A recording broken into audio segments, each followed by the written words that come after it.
ইলিশ উৎসব। সুন্দরবনের ইলিশ উৎসব সুন্দরবনের মুকুটে আরও একটি নতুন সংযোজন বিশ্বের দ্বারে। তাই কবির ভাষায় বলতে ইচ্ছে করে বারে বারে, নানা ভাষা, নানা মত, নানা পরিধান, বিবিধের মাঝে দেখো মিলন ও মহান। আমরা জাতি ধর্ম ভুলে যাই ইলিশ উৎসবে। ওরা হিন্দু না, ওরা মুসলমান, ভুলে যাই আমরা ইলিশ উৎসবে। ওরা মূর্খ, ওরা নিঃস্বরিক্ত, ওরা মুচি না মেথর, ওরা আমার আপন হৃদয়ে আছে। মিলে যাই ইলিশ উৎসবে একসাথে। এই পৃথিবী বড় বিচিত্রময়, দ্বন্দ্ব নয়, হিংসা নয়। পৃথিবীর মানব চায় শান্তি, মানুষ তার শত দুঃখ কষ্টের মাঝে। তাই সুন্দরবনের ইলিশ উৎসবকে আপন করে নিয়েছে হৃদয় মাঝে। সুন্দরবনের সুদূর বিস্তৃত বনরাজি আর বনভূমিতে সমাদৃত ম্যানগ্রোভ অরণ্য, অতুলনীয় জীব বৈচিত্র্য, মাকড়সার জালের মতন ছোট ছোট নদী খাড়ির জোয়ার ভাটার ওঠানামা। সুন্দরবনের 102টি দ্বীপের মধ্যে 54টি দ্বীপে প্রায় 70 থেকে 80 লক্ষ মানুষের বাসভূমি। আর বাকি 48টি দ্বীপে রয়েছে হিংস্র বাঘ, রয়েছে বানর হরিণ, রয়েছে সাপ কুমির। সে যেন এক ভয়ঙ্কর মৃত্যুপুরী। মানুষের প্রবেশ সেখানে নিষেধ, কিন্তু ওভাবে তাড়নায় যেতে হয় সুন্দরবনের গহীন অরণ্যে। মানুষকে বারে বারে শিকার হতে হয় বাঘ কুমিরের। 1781 সালে ইংরেজ আমলে হেকেল সাহেব, হ্যামিল্টন সাহেব, মোরেল সাহেব, লর্ড ক্যানিং, লর্ড ফ্রেজার সাহেব জঙ্গল কেটে মানুষের বাসযোগ্য করে তোলেন এই সুন্দরবনকে। একটা সময় ছিল পর্তুগিজ আর মগধের অত্যাচারে সুন্দরবন জনশূন্য হয়ে গিয়েছিল। সালটা ছিল 1737। সুন্দরী গাছের বন থেকে সুন্দরবন নামের সৃষ্টি হয়েছে বলে অনেকে মনে করে থাকেন। আবার অনেকে সুন্দরবনকে 18 ভাটির দেশ বলে থাকেন। একদা সুন্দরবনের সাগর দ্বীপে কপিল মুনি বাস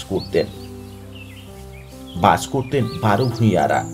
শ্রী চৈতন্যদেব মহাপ্রভু ছত্রভোগ নদী থেকে নীলাচলে গিয়েছিলেন। সুন্দরবনের গুপ্ত যুগের ও পাল যুগের ও সেন যুগের বিশেষ নিদর্শন পাওয়া গেছে। এছাড়া মনসা মঙ্গল কাব্যের বেহুলার নেতিধোপানি ঘাটের নিদর্শন আজও মেলে সুন্দরবনের জঙ্গলে। বিশ্বকবি রবীন্দ্রনাথ ঠাকুর তিনিও সুন্দরবনের মাটিতে পা রেখেছিলেন। সেটা ছিল গোসবাদে। সুন্দরবনের উপর বহুবার প্রাকৃতিক বিপর্যয় হয়েছে। নষ্ট হয়ে গিয়েছে সুন্দরবনের আর্থসামাজিক ব্যবস্থা। আর সেই প্রাকৃতিক বিপর্যয়ে প্রাণ হারিয়েছে সুন্দরবনের লক্ষাধিক মানুষ। বাঘের আক্রমণ থেকে বাঁচার জন্য সুন্দরবনবাসী মা বনবিবির পুজো করে থাকেন। তারা বিশ্বাস করেন মা বনবিবির পুজো দিলে তাদের বাঘের আক্রমণ হবে না। বেশ কয়েকদিন চলে সেই বনবিবি উৎসব। বাঙালির 12 মাসে 13 পার্বণ। বাঙালি উৎসব ভালোবাসে। তাই সুন্দরবনের টাইগার রিজার্ভ ফরেস্ট ইলিশ উৎসবের সূচনা করল 1973 সাল থেকে। এই ইলিশ উৎসব নবরূপে সুন্দরবনের মুকুটে সংযোজন হলো। আবার অনেকে বলে থাকে 2013 সালে ইলিশ উৎসবের সূচনা হয়েছে। ইলিশ উৎসবে ভারতবর্ষের প্রতিটা রাজ্যের ভ্রমণ পিয়াসু মানুষ এসে থাকেন। আসেন বিভিন্ন দেশের ভ্রমণ পিয়াসু মানুষ। এই ইলিশ উৎসব চলতে থাকে 5 মাস ধরে।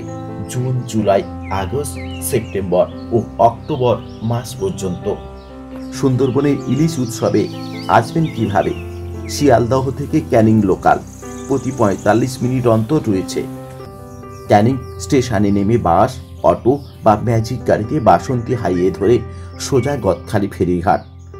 গদখালি ফেরিঘাট থেকে বিদ্যা নদী ফেরি বোটে পার হতে হবে একজনের 5 টাকা দিয়ে। তারপর তিলোত্তমা হ্যামিল্টন সাহেবের স্মৃতি বিজড়িত গোসবা বাজার। আপনার জন্য অপেক্ষা করছে গোসবার সাহেব বাংলো, বেগুন বাংলো, যা আপনার মনকে অবশ্যই আনন্দ দেবে। তারপর দুর্গাদুয়ানি নদী দিয়ে পাখিরালা সজনেখালি ফরেস্টে আপনাদের অবস্থান। সেখানে যেতে গোমর নদীতে দেখা মিলবে আপনাদের কুমির, বানর, নাম না জানা বহু পাখিদের সাথে। ভাগ্যে থাকলে দক্ষিণদায় মানে রয়্যাল বেঙ্গল টাইগারের দেখা মিলতে পারে। কপালে মিলতে পারে মায়াবী হরিণদের দেখা।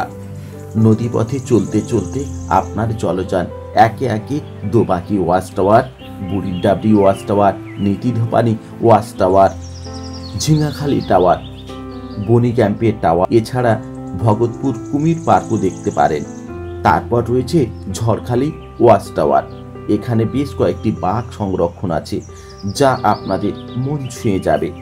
পঞ্চমুখী নদীর মোহনাতে দেখা যাবে ধীবররা মাছ ধরছে, আর ছোট্ট নদী খাড়িতে মৌলিরা মধু সংগ্রহ করতে চলেছে গহীন অরণ্যে। অসংখ্য পাখির কলতান, বাঘের গর্জন, আর মুক্ত খোলা আকাশে জ্যোৎস্নার আলো আর তারাদের মিটিমিটি আলো যেন স্বর্গীয় সুখানুভূতি আপনাকে জড়িয়ে ধরবে। সন্ধ্যায় ফিরে আসা রাত্রি যাপনের জন্য পাখিরালাতে শত শত হোটেল রয়েছে আপনাদের জন্য, যা আপনার সাধ্যের মধ্যে থাকবে। আর রাত্রিতে থাকবে সবার জন্য বাউল গান, ঝুমুর নাচ, যা সবাইকে নাচাবে। তারপর রাতের খাওয়া দাওয়াতে থাকবে ইলিশের ভাজা, ইলিশ ভাপা, ইলিশের পাতুরি, ইলিশ পোলাও, নানান নোনা মাছের ব্যঞ্জন, থাকবে চিকেন, থাকবে মটন, দই, মিষ্টি, পাঁপড়, নানান ফল, যা আপনার মনের স্বাদ মিটিয়ে দেবে। তৃপ্তি পাবেন আপনি এবং আপনার বন্ধু বান্ধবেরা। সুন্দরবনের ইলিশ উৎসব সুন্দরবনের সীমাবদ্ধ নেই। আজ সারা বিশ্বের কাছে এই ইলিশ উৎসব পৌঁছে গেছে। সুন্দরবনের এই ইলিশ উৎসব আজ সবার প্রিয় উৎসবে পরিণত হয়েছে। এই ইলিশ উৎসবে সবাইকে আসার জন্য বিশেষ আমন্ত্রণ রইল আলো ট্যুর অ্যান্ড ট্রাভেলসের পক্ষ থেকে। সুন্দরবনে ইলিশ উৎসবে আসার জন্য বিশেষ আমন্ত্রণ রইল সবাইকে। সৌজন্য আলো ট্যুর অ্যান্ড ট্রাভেলস, 9733894015। তো আজকের ভিডিও এই পর্যন্ত, দেখা হচ্ছে পরের কোনো এপিসোডে। তত সময় সকলে ভালো থাকবেন, ভালো ভাববেন। সকলকে নমস্কার ও ধন্যবাদ।